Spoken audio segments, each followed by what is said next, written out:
Hola, ¿qué tal? Mi nombre es Brenda Zapón y junto a mi compañera Morena Martínez queremos platicarles acerca de dos técnicas para el bloqueo mandibular, la de Go-Gates y la de Basilani Akinosi. Acompáñenos a esta presentación. Buenos días, en esta sección les voy a hablar un poco acerca de la técnica de Go-Gates. Esta técnica fue fundada en 1973 por el odontólogo general George Go-Gates. Esta técnica tiene una tasa de éxito elevada y está creada para sustituir aquellas técnicas de anestesia convencionales que no tienen una tasa de éxito elevada. Esta técnica de anestesia está compuesta por dos puntos de referencia, uno extraoral y otro intraoral. El extraoral está compuesto por la escotadora intertrágica hacia la comisura bucal. En un momento les voy a demostrar cómo tomar en cuenta estos puntos de referencia. Y también los puntos de referencia intraorales que están compuestos por el lugar de punción de la aguja, que encontramos la cúspide mesiodistal del segundo molar maxilar, y también tenemos que tomar en cuenta los premolares y los caninos, que es donde el cuerpo de la aguja iría a quedar contralateralmente. El objetivo es de que la anestesia caiga a nivel del cuello del condilo mandibular. Los nervios anestesiados en esta técnica son el nervio alveolar inferior, el mentoniano, el incisivo, el lingual, el milidoideo y el bucal en el 75% de los casos.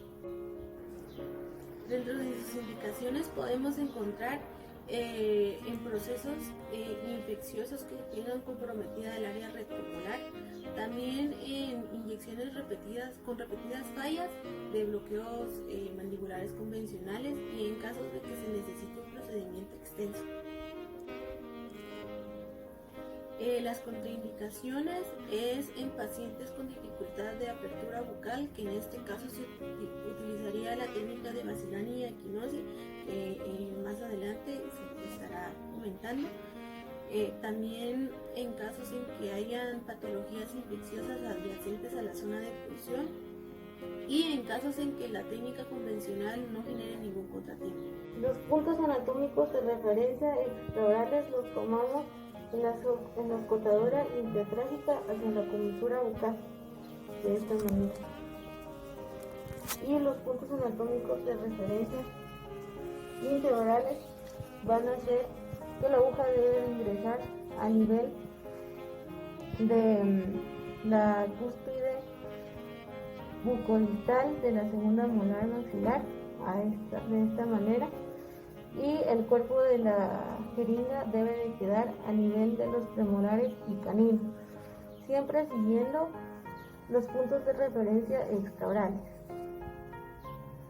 Luego de haber anestesiado, el paciente debe de quedarse con la boca abierta, de manera de que la anestesia quede a nivel del cuello del cónico.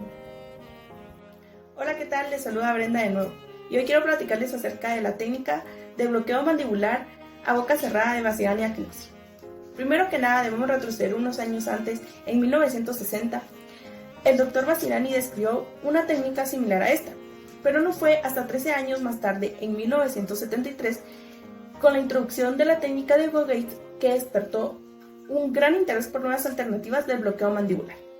Fue así que en 1977 el doctor Joseph Akinosi, proveniente de Nigeria, describe por primera vez la técnica con un abordaje a boca cerrada para lograr la anestesia mandibular con una eficacia de hasta el 95%. La indicación principal de esta técnica es la limitación de la apertura de la mandíbula, o también llamada trismo, ya que el bloqueo de Go-Gates y el bloqueo del nervio alveolar inferior no pueden realizarse en pacientes con este trismo si ya es muy grave. Los bloqueos extrabucales del nervio mandibular son una gran alternativa y poseen una tasa de éxito muy elevada en manos experimentadas, y esta puede realizarse a través de la escotadura sigmoidea o bien mediante el abordaje inferior desde el mentón. Como la división mandibular del nervio trigémino proporciona la inervación no solo sensitiva, sino que motora a los músculos de la masticación, el bloqueo del nervio mandibular puede mejorar el trismos debido a un espasmo muscular si esta fuera la causa.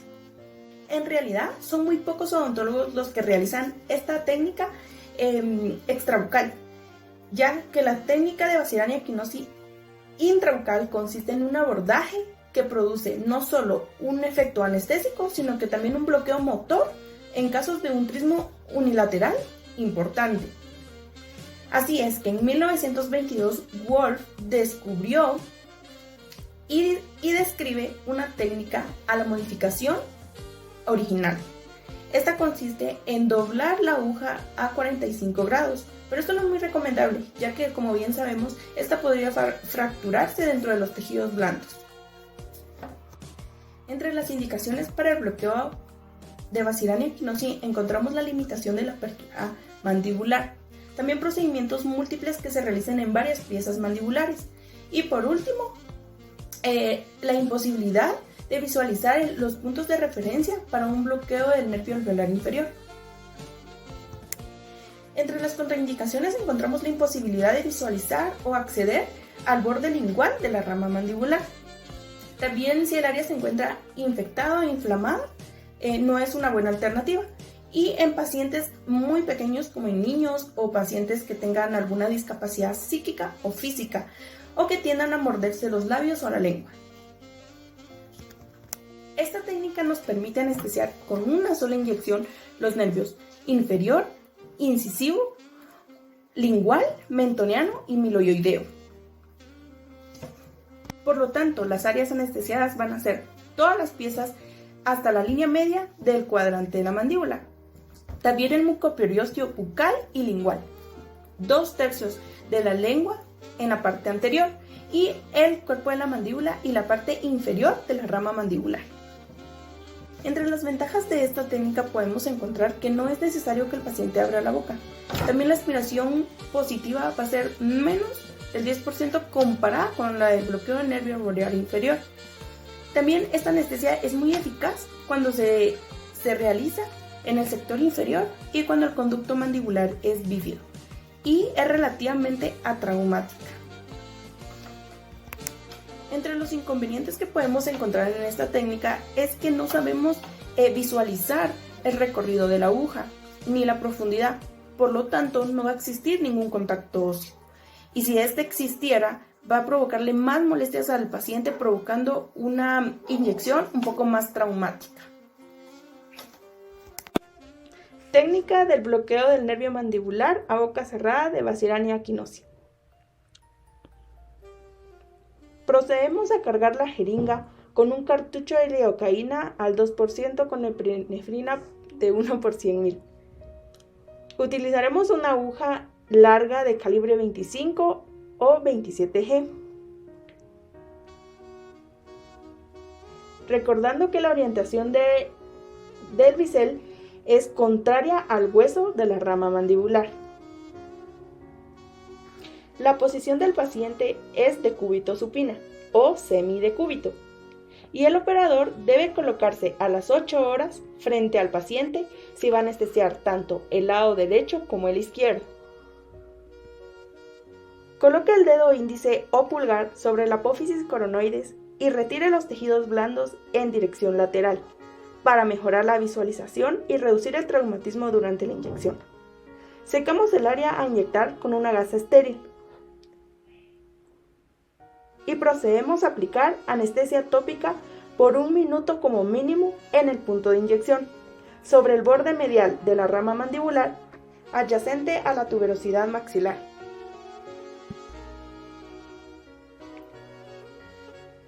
Compruebe el flujo de la anestesia. Dirija la aguja en dirección posterior y ligeramente lateral a la altura de la unión mucogingival del segundo o tercer molar maxilar, aproximadamente 25 milímetros de profundidad. Aspire en 2 planos y si esta es negativa, proceda a inyectar de 1.5 a 1.8 ml de la solución anestésica durante 1 minuto. Retire despacio la aguja y cúbrala inmediatamente con la funda protectora. Incorpore al paciente. La parálisis motora se produce a la vez o antes que la anestesia sensorial, a nivel del labio inferior y 2/3 anteriores de la lengua. El paciente con trismo nota a los 60 o 90 segundos cómo es capaz de abrir mejor la boca. El fracaso anestésico casi siempre se debe al no tener en cuenta el ensanchamiento de la rama mandibular.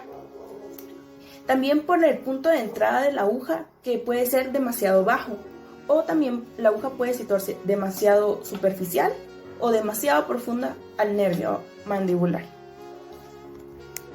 Gracias por llegar hasta aquí. Si tienes alguna duda o algún comentario, háznosla saber abajo en la cajita de comentarios. Muchas gracias.